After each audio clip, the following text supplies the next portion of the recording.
Olá, seja bem-vindo a este audiobook. Inscreva-se no canal. Se quiser ver a obra na íntegra, você pode comprá-la no link da descrição. O Natal do Pequeno Vincent Vincent, por Gaston Leroux. Aos 5 velhos lobos do mar que vinham todas as noites tomar o aperitivo no terraço de um café da Doca Velha, em Toulon, contando uns aos outros histórias pavorosas. Juntava-se às vezes um sexto personagem que parecia um lobo do mar ainda mais antigo que Zinzin, o qual fizera 20 anos de cabotagem nos mares da China. Que Dorrit, o ex-capitão de longo curso Dorrit. Que Bagatelle, que se casara com uma siamesa. Que Chanlieu, aquele patife do Chanlieu, que outrora espalhara os benefícios da civilização entre os indígenas da África Ocidental, entre o Níger e o Congo. E que o capitão Michel, que guardara o gosto pela carne humana, após a história de uma estadia de várias semanas em uma jangada da Medusa, da qual os náufragos haviam retornado, após terem se mordiscado mais ou menos, manetas ou pernetas. Esse sexto personagem, o Monsieur Damer, Jean-Joseph Philibert, fizera toda a sua carreira nos escritórios das mensagerias do Extremo Oriente, e falava das escalas do Pacífico como nós outros falamos de la Varenne Saint-Hilaire, ou de 50 Adam. Para dizer a verdade, ele nunca havia posto os pés em um navio, e só deixara Paris no dia de sua aposentadoria. Mas tinha um rosto tão curtido, a pele tão áspera, a barba tão rebelde, um cachimbo de barro tão curto e bem usado, um andar tão típico, desafiando todos os balanços do mar, que bastava vê-lo para dizer: eis aí, um que navegou pelos 7 mares. Nossos marujos haviam caído no engodo, e lhe deram boas-vindas quando, em um dia de casa cheia, ele lhes pedira, erguendo sua boina basca com rabo de rato, permissão para se sentar à mesa deles. Ele acabara voltando, e foram precisos alguns meses para que percebessem que Jean-Joseph, assim chamavam o Monsieur d'Amour, que de início se apresentara como capitão, jamais havia viajado. O sujeito dava detalhes tão precisos sobre as mais longínquas regiões do globo, retificando que cada um dizia, conhecendo na ponta da língua a história dos vapores, desde o nascimento até a morte, mais ou menos dramática, que eles ficaram por muito tempo de bico calado. Mas no dia em que a verdade foi enfim descoberta, foi uma bela algazarra. Inútil dizer que eles tiraram o sarro dele com fúria. Era a vez deles. O que não compreendiam, por exemplo, era como, após mais de 30 anos de papelada, ele podia exibir um rosto daqueles. Ele deve pintá-lo todas as manhãs, dizia o capitão Michel. Sim, acrescentava Zinzin. Ele se lustra com graxa preta. Durante algum tempo, ele não foi mais visto. Depois, reapareceu com um jovem de uns 20 anos que navegava de verdade, este sim. Além do mais, não parecia nem um pouco mais orgulhoso por isso. Tinha uma palidez de moça, e não escondia que, em cada uma de suas viagens, sofria de enjoo de mar. É meu filho adotivo, o jovem Vincent Vincent. Um verdadeiro marinheiro, declarava Jean-Joseph com orgulho. Cada vez que Vincent Vincent retornava a Toulon, Jean-Joseph sentia tanto orgulho que não era raro vê-lo chegar à Doca Velha balançando mais do que nunca, com vento nas velas. Ora essa! Naquele dia, ele apareceu bêbado como 36 gavieiros. Que bebedeira! Disse aquele patife do Chanlieu. De onde você vem, Jean-Joseph? Venho de Marselha. Embarcar o pequeno, respondeu Jean-Joseph com uma voz muito enternecida, e começou a choramingar. Já que isso lhe causa tanta pena, e a ele tão pouca alegria, observou o capitão Michel. Existem outros ofícios. Não, replicou o outro peremptoriamente, entornando seu absinto. Ninguém o contradisse, pois estavam todos da mesma opinião. E além do mais, acrescentou Jean-Joseph, não quero que um dia riam da cara dele como fizeram com a do pai adotivo. Pobre pequeno. Dito isso, voltou a chorar como só sabem chorar os homens bêbados que carregam uma mágoa imensa. Vamos! Diga-nos a verdade. Expressou Bagatelle, que tinha a imaginação galante, esse pequeno aí. Foi você quem o fez? Não, disse o outro rudemente em meio às lágrimas. Não sou eu o pai. O pai dele foi assassinado. Pobre pequeno, murmurou Zinzin por sua vez, apenas para dizer algo. Sim, pobre pequeno. Porque eu vou lhes dizer a mãe dele. O quê? A mãe dele? Pois bem, a mãe dele também foi assassinada? Nome de D. Praguejou Bagatelle. Isso, disse Zinzin, é uma história pavorosa. Mais pavorosa do que as que ouvi vocês contarem, disse Jean-Joseph entre soluços. É o que veremos, exclamou o capitão Dorothy. Pois não há como negar. Nós entendemos um pouco de histórias pavorosas. Não é mais pavorosa que a que aconteceu com o capitão Michel, declarou Zinzin. Eu lhes digo que sim, mas não contem a ninguém. É um segredo, sussurrou o outro, em um novo soluço. Pare de chorar, ordenou Michel. E conte-nos isso. Vai lhe fazer bem. Chaniel disse com bastante desprezo. Sem contar que isso acontece todos os dias, um pai e uma mãe assassinados. Eu não vejo nada de pavoroso nisso. Quem eram os assassinos? Jean-Joseph enxugou os olhos com seu lenço quadriculado e disse: Não havia assassinos? Como? Eles foram assassinados. E não havia assassinos? É exatamente isso que há de pavoroso, suspirou Jean-Joseph. Encontraram os infelizes estripados com uma faca de cozinha, uma verdadeira carnificina, ora essa. As entranhas do velho estavam espalhadas sobre o tapete, e a velha ficara com a faca cravada em pleno coração. Então o quê? Eles haviam discutido? Discutido, rebateu Jean-Joseph, com um olhar sombrio. Os pobres velhinhos. Vê-se bem que você não os conheceu. Eram pessoas que nunca discutiram na vida. E não começaram naquele dia, isso eu posso garantir. Sou inclusive o único capaz de lhes afirmar isso. Palavra de Jean-Joseph. Não! Eles foram assassinados na sequência de um assalto. Então, por que é que você nos diz que não havia assassinos? Foram os assaltantes que os assassinaram. Não havia assaltantes, cortou seco Jean-Joseph. Está brincando com a gente, rosnou Dorothy. Deixem-no contar a história, ordenou Michel. Não tenho mais nada a dizer, declarou Jean-Joseph. Desta vez todos os outros 5 explodiram em risos. Ao ver isso, Jean-Joseph foi tomado por uma raiva real. Agora, ele queria contar sua história e, como os outros continuavam a rir, ele fez saltar os pires com um murro na mesa e disse: Eu lhes juro que daqui a pouco vocês não vão mais rir. Pois bem, vá em frente. Estamos ouvindo. Naquele tempo, começou Jean-Joseph, meu porto de registro era na rua Germain-Pilon. Paris, Porto de Mar, ironizou Chaniel. Não direi nada enquanto esse desgraçado estiver aqui. Vou dar uma volta, disse Chaniel levantando-se. Histórias pavorosas da rua Germain-Pilon não são para mim, prefiro ir ao cinema. Quando ele se foi, Jean-Joseph retomou. Não sei se vocês conhecem a rua Germain-Pilon. É uma rua pequena que sobe do boulevard externo até a colina de Montmartre. Foi lá que conheci os Vincent. Eles tinham, como se diz, uma vida confortável, e os amigos muitas vezes se espantavam ao vê-los permanecer em um bairro que passava por perigoso. Mas eles respondiam a isso que em 15 anos nada lhes havia acontecido, que raramente saíam à noite e que preferiam morar em uma pequena casinha com quintal e jardim a um apartamento em um prédio onde várias famílias se acotovelam diariamente no mesmo corredor. Eu era vizinho deles, e embora fossem pouco sociáveis, tornamo-nos amigos por causa do pequeno, a quem eu mimava sempre que surgia a oportunidade. Sempre adorei crianças. Uma véspera de Natal. Ah! É uma história de Natal, resmungou Zinzin. Eu volto outra hora.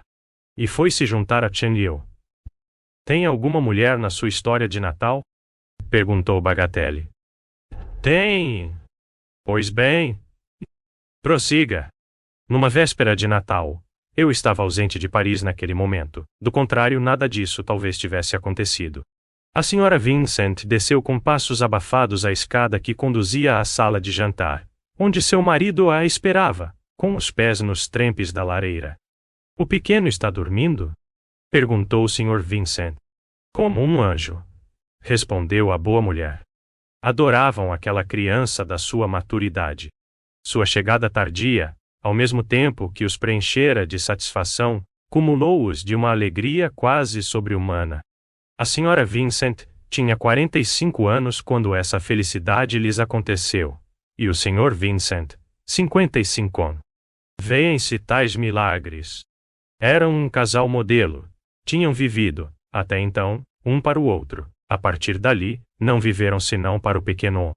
Deram-lhe o prenome de Vincent, e como seu sobrenome também era Vincent, isso fazia com que os vizinhos, ao verem a criança passar nos braços da mãe, dissessem: Ora, veja, lá vai o pequeno Vincent dar seu passeio pelo boulevard.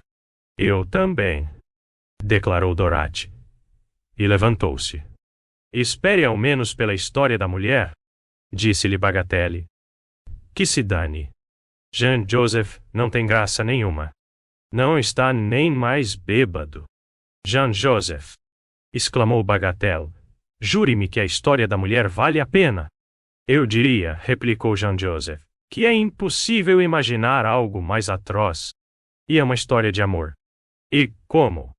De amor até a morte. Mas, se for sensível, é melhor ir embora. Porque uma morte assim não se vê todo dia em histórias de amor. Eu fico, decidiu Bagatelle. Mas Dorothy já havia ido se juntar aos outros dois. Tornando-se impassível, esquecendo-se de reacender seu cachimbo curto, Jean Joseph continuou, em termos que faziam reviver o funcionário modelo de outrora.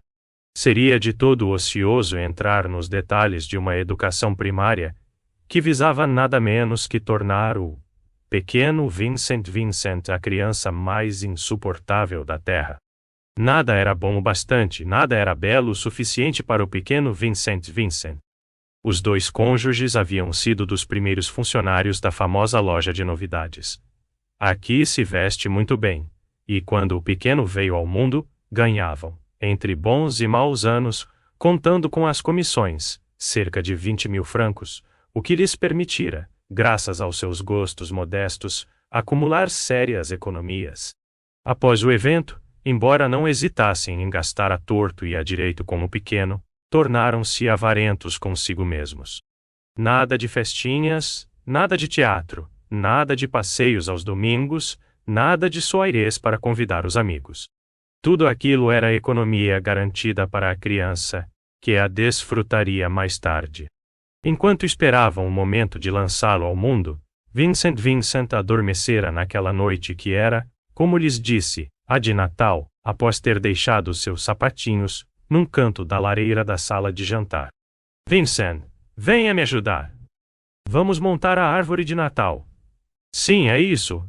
Vamos preparar uma bela festa para ele. Que tudo esteja pronto quando ele acordar, o querido pequeno. Bagatelle resmungou. Que o P? Você não esquece nada. Mas como é que você sabe de tudo isso, se não estava lá? Foi o pai, o Sr. Vincent, quem me contou tudo, em detalhes, entende? Não. Interrompeu Bagatelle. Eu não entendo se foi naquela mesma noite que ele foi assassinado. Foi naquela mesma noite. Precisou a voz cada vez mais lúgubre de Jean Joseph. E então? E então ele me contou tudo depois de ter sido assassinado. Que patife! Ele nos pegou de jeito. Mas ainda espero pela história da mulher. Depois, veremos. Chegamos ao ponto, declarou Jean Joseph. Era hábito deles, desde o nascimento de Vincent, montar a árvore de Natal na sala de jantar após o jantar e dispor todos os brinquedos que haviam comprado. Depois, saíam para dar uma volta, assistiam à missa do galo e voltavam para casa. Acendiam as velas cor-de-rosa, subiam até o quarto do pequeno, que a criada ficara vigiando, levantavam-no com cuidado e só o acordavam diante do esplendor iluminado daquela festa infantil. Assim fizeram mais uma vez. Naquela noite, havia uma feira de diversões no boulevard. A pista e os canteiros centrais estavam invadidos por barracas de lona. A temperatura era amena. As calçadas estavam apinhadas de uma multidão alegre, e os fregueses nas varandas dos cafés demoravam-se a observar todo aquele movimento, acompanhado pela música endiabrada dos carrosséis e das rodas gigantes. Foi o Vincent quem te contou tudo isso depois de ter sido assassinado? Sim. Tudo. Ele devia estar com sede. Eu lhe dei de beber, disse Jean-Joseph, e ele exalou o último suspiro. Sem ter pago uma rodada? Não, mas depois de ter me confiado o seu pequeno. Mas e a mulher? Raios me partam. Vai lá! Imperturbável. Agora, Jean-Joseph retomou o fio de sua história. O senhor e a senhora Vincent seguiram até a Place Blanche e desceram rapidamente em direção à Igreja da Trindade, onde pretendiam assistir à Missa do Galo. Foi a vez do capitão Michel se levantar. Onde vai? Perguntou-lhe Bagatelle. Minhas convicções religiosas, disse com brandura o capitão Michel, impedem-me de ir à Trindade assistir à Missa do Galo. Você me desculpará, Jean-Joseph, mas sou da Igreja Reformada. É, seu velho Huguenote, bradou Bagatelle. Espere ao menos pela história da mulher. Um velho Huguenote, pronunciou solenemente o capitão, não se compraz com histórias de mulheres. Nem mesmo com contos da carochinha, acrescentou, cumprimentando a companhia. Jean-Joseph estava agora sozinho, frente a frente com Bagatelle. Continuou. Ainda que estivesse apenas diante de sua pilha de pires, não se teria detido.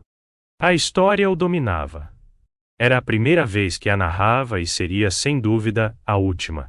Queria provar a si mesmo que ele também sabia contar histórias pavorosas. Ao chegarem à igreja, os Vincent nela penetraram, embora a cerimônia devesse começar apenas 1 hora mais tarde. Dirigiram-se imediatamente ao presépio e ajoelharam-se nos degraus, diante do menino Jesus, deitado entre o burro e o boi, no meio do estábulo. Ele se parece com o Vincent, disse o Sr. Vincent, mas sua mulher nada lhe respondeu. Ela estava mergulhada em uma oração tão ardente e tão profunda que as luzes e os cânticos, e a multidão que passou a acotovelá-la, não tiveram o poder de fazê-la erguer a cabeça. Terminada a missa, o marido teve de lhe tocar o ombro para tirá-la daquela letargia piedosa. Ela lhe mostrou um rosto de cera. Meu Deus! Disse ele. Quanto mal você se faz com tanto rezar? Venha! Tenho certeza de que Vincent já acordou e está à nossa espera. Sim, sim, disse ela. Fujamos daqui. E ela o arrastou, como se estivesse, de fato, fugindo. Ele tinha dificuldade em acompanhá-la. Ofegante, já no boulevard, tentou convencê-la a diminuir o passo. Não, não, disse ela. Entremos depressa. Ele pensou que, àquela hora, ela tivesse medo das ruas. De fato, o aspecto daquele canto de Paris nada tinha de tranquilizador. A festa já calara seus estridentes acordes. Luzes raras iluminavam mal a avenida deserta, e na esquina das ruazinhas obscuras, as sombras suspeitas de alguns valentes de boné vigiant, o vai-vem das pobres moças retardatárias pelas calçadas. Chegaram, entretanto, à rua Germain-Pilon, sem incidentes. Assim que entraram na sala de jantar e acenderam a lâmpada, a visão da árvore de Natal pareceu afastar todas as visões sombrias vindas do exterior. O Sr. Vincent, ao pé da escada, chamou a criada com uma voz abafada para não acordar o pequeno, mas ela não respondeu. Como ele pretendia subir, a Sra. Vincent lhe disse. Ela adormeceu ao lado de Vincent. Deixe-a, e terminemos de arrumar tudo por aqui. Então, penduraram nos galhos já carregados os polichinelos, as bonecas e as pequenas invenções mecânicas compradas nas barracas ao ar livre nas festas de fim de ano. O pai, o Sr. Vincent, preparava-se para colocar nos sapatos junto à lareira um general de brinquedo e um trompete, quando foi impedido pela mãe, que lhe disse: Não, não, nos sapatos, não, não ponha nada nos sapatos, deixe isso por minha conta. Ela estendeu uma toalha sobre um canto da mesa, dispôs os copos, os pratos e os bolos, e retirou do buffet uma garrafa de champanhe. Por fim, acenderam as velinhas cor-de-rosa da árvore de Natal. Foi um deslumbramento. Não havia nada mais alegre do que aquela sala assim adornada, na qual só faltava, para que a festa começasse, o pequeno Vincent. Vou acordá-lo, disse a mãe. Você, espere por nós aqui. E os sapatos? Observou o pai. Você os está esquecendo. Não os esqueço. É uma surpresa, você verá. Bem, muito bem. Ela entrou por um segundo na cozinha, e ali, esticou o braço e pegou, sob uma caixa, um objeto que ocultou rapidamente sob o mantelete que ainda não tivera tempo de tirar desde o retorno. Ah! Te peguei, sua misteriosa, disse a voz do Sr. Vincent. Vamos, mostre-me a sua surpresa para mim. Deixe-me em paz. Você é mais criança que o Vincent. Volte para a sala de jantar. Ele não tinha o hábito de lhe resistir. Voltou a sentar-se diante da árvore de Natal. Quanto a ela, subiu rapidamente ao primeiro andar. Subira a escada tão depressa que, no patamar, teve de parar por um instante, com a mão sobre o coração, que batia a ponto de sufocá-la. À sua direita, estava a porta entreaberta que dava para o quarto onde dormia Vincent. À sua esquerda, uma porta fechada, a do quarto do casal. Foi para esta última que ela se dirigiu. Tirando uma chave do bolso, abriu a porta, fechou-a atrás de si e viu-se em uma escuridão absoluta. Tateando, dirigiu-se à lareira, esbarrando em objetos que dificultavam sua passagem. Finalmente, seus dedos encontraram um castiçal e uma caixa de fósforos, e ela acendeu a luz. Imediatamente, a chama ainda vacilante da vela iluminou uma desordem pavorosa. Os lençóis e os colchões haviam sido arrancados da cama, a mesa de cabeceira e o buffet estavam tombados, vasos e objetos de toalete despedaçados. Um guarda-roupa de espelho, saqueado, roupas espalhadas por toda a parte e uma vidraça da janela quebrada. Por fim, no assoalho, o rastro viscoso e fuliginoso das sapatilhas que haviam abafado os passos dos abomináveis visitantes, pois com toda a evidência, aquele quarto fora assaltado. A chama da vela, agitada pela brisa que vinha de fora, aumentava ainda mais com seus sobressaltos a estranha sensação de horror daquela visão de devastação. Sair da atmosfera cálida de festa, do doce encanto daquela sala no térreo, onde tudo fora preparado para a mais pura das alegrias familiares, e despertar bruscamente no centro deste pavor gélido. Não seria aquilo mais do que o necessário para paralisar, para sempre, o coração burguês da boa senhora Vincent? De qualquer modo, mesmo que esse coração ainda pulse após semelhante choque, de que inexprimível angústia a mãe do pequeno Vincent deve estar possuída ao pensar no bebê, que descansa a 2 passos deste lugar funesto, assolado pela passagem de criminosos como por um turbilhão. Pois bem! Não! A senhora Vincent, que caminha tão cautelosamente em meio a essa desordem, com a vela em uma mão e um facão na outra, um enorme facão de cozinha, novinho em folha, o objeto misterioso que ela ocultava há pouco sob o seu mantelé.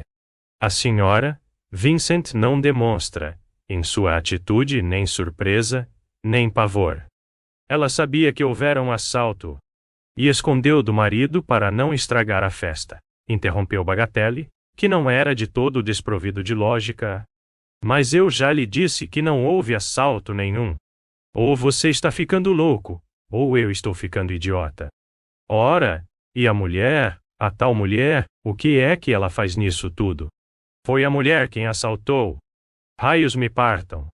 Minha cabeça vai explodir. Enfim, prossiga. Quando ela viu aquilo, o que fez a mãe, a senhora Vincent? Ela entrou no quarto do pequeno Vincent e acordou a criada que de fato adormecera. Mandou-a para sua mansarda, a fim de terminar o sono que nada habitualmente vinha perturbar. E então eis que Vincent abre os olhos nos braços da mamãe. Ele não chora.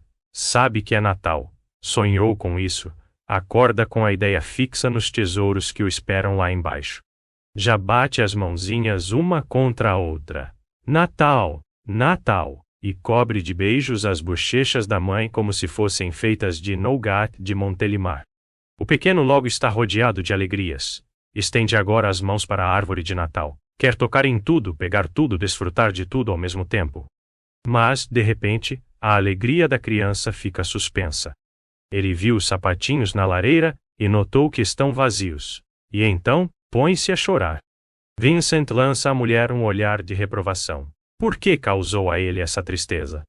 Mas ela já tomou o pequeno nos braços, acaricia-o, enxuga suas lágrimas, consola-o. O menino Jesus não quis trazer tudo esta noite. Ele voltará amanhã de manhã. É verdade, mamãe? Sim. Haverá um lindo presente em seus sapatos. Confiante, Vincent recuperou a alegria. Mas que surpresa você está reservando para ele? Pergunta o pai em voz baixa. Você verá, responde ela misteriosamente. E a senhora Vincent toma o rosto bonachão do esposo, aproxima-o do rosto do pequeno e cobre ambos de beijos apaixonados, acompanhados de lágrimas silenciosas. Essa demonstração inesperada e um tanto nervosa não deixa de inquietar o papai Vincent. Você me dá medo, sussurra ele à mulher. Ceiamos, responde ela. E ceiam tranquilamente. Abrem o champanhe, e a criança tem o direito de molhar os lábios na espuma. Depois disso, ele adormece novamente, com os braços cheios de brinquedos, nos joelhos do pai. Leve-o para cima, diz a mãe. Vê-lhe o seu sono por 2 minutos para ter certeza de que ele dormiu bem. Eu vou soprar as velas da árvore para que não ocorra nenhum acidente, e então subirei para o quarto. Vincent obedeceu. De seu lado, a senhora Vincent concluiu sua tarefa. Agora, só resta escuridão, onde há pouco resplandecia a árvore de Natal. Ela sobe a escada, iluminada pelo fraco brilho que vem da porta entreaberta do quarto do pequeno. Dir-se-ia que as pernas da boa senhora mal conseguem sustentá-la, de tanto que se agarra ao corrimão, como se temesse cair. Ao chegar ao patamar, ela solta um suspiro. O que você tem? Pergunta a voz abafada do pai, de dentro do quarto do menino. Mas a mãe, a senhora Vincent, não responde. Ela não tem mais forças para pronunciar uma única palavra. Ela desvia a cabeça e penetra no quarto devastado, cuja porta tem certa dificuldade em abrir. Ela acende a vela, revê o horror, empunha a faca, a grande faca de cozinha novinha em folha e tão afiada, tão bem amolada, e espera atrás da porta entreaberta. O Sr. Vincent, no outro quarto, fala com ela. Ela continua sem responder. Eis os passos do homem no patamar. Ela o espera. O papai Vincent aparece. Seu peito largo, bem iluminado pelo brilho avermelhado da vela de chama vacilante, ele diz: Por que não me responde, minha quer? Mas ele não tem tempo de terminar a frase. A mãe, a senhora Vincent, esticou o braço e desferiu 2 golpes terríveis. O homem desabou soltando um grito, mas ela se lançou sobre ele e lhe tapou a boca com a mão. Cale-se! Cale-se! Ah! É você! Diz o homem em seu estertor. É você! Sim, sou eu. Cale-se! O homem, entre 2 soluços, encontra ainda forças para dizer: Feche, ao menos, a porta. Ela se arrasta até a porta, fecha e volta para junto do grande corpo ensanguentado, que agora observa com olhos repletos de lágrimas de pavor. Minha querida, suspira o infeliz. Você fez bem, mas preparou tudo direito. Ninguém vai desconfiar? Não. Ninguém vai desconfiar de nada. E ela se deita ao lado dele e cola seus lábios aos de sua vítima. Você me perdoa? Se eu te perdoo, você teve mais coragem do que eu. Não diga isso. Se eu tivesse deixado você fazer, você teria se matado e pensariam que foi suicídio. Eu simulei um assalto. Você fez bem, sim. É a ruína total. É pior ainda do que o que lhe contei anteontem. A derrocada. Nem um centavo. O diretor fugiu. Todas as economias dos empregados foram consumidas. Você fez bem, minha querida. Ele fechou os olhos e não disse mais nada. Ela o julgou morto. retirou suavemente a faca da horrível ferida. Então, as pálpebras do papai Vincent se abriram mais uma vez. O que está fazendo? Perguntou ele, em um sopro. Nada. Não toque, disse ele ainda. Não toque na faca. Cale-se, meu querido. É preciso... Você entende? Que me interrogariam, é preciso que eu não possa responder. É preciso que tenham assassinado a nós dois. Você entende? Vincent, se você pudesse, não morra antes de mim, meu querido. Espere. E espere. Tome. Dê-me sua mão. Ajude-me. Preste-me, por sua vez, esse serviço. Ajude-me. Vincent. Ajudada pela mão de Vincent, ela enterrou, pausadamente, com força, a faca no próprio coração, e morreu murmurando: Vincent, Vincent, 100.000 francos em seus sapatos. Jean-Joseph voltou a cair no choro. Ele disse: O pai, o Sr. Vincent, só morreu no dia seguinte. Teve tempo de me explicar que jamais conseguiria continuar pagando o seguro de vida que havia feito em nome do pequeno. Eles eram velhos demais para recomeçar a trabalhar. Dessa forma, tinham a certeza de que a Vincent, por sua vez, não faltaria mais nada. Bagatelle não fazia mais piadas. Então a tal história de mulher, perguntou ele, era a da mãe, a Sra. Vincent? Sim, replicou Jean-Joseph. Você costuma ver por aí gente que se ama desse jeito? Puf! Fez Bagatelle sacudindo os ombros. É uma história de amor. Não nego. Mas isso não é o que se pode chamar de uma história pavorosa. O pior você ainda ignora, Bagatelle, retomou Joseph, com uma voz que se tornou subitamente abafada. Após a investigação, a seguradora não pagou. Chegamos ao final deste livro. Se gostou, deixe o like e se inscreva no canal. Considere comprar este e-book no link da descrição. Obrigado.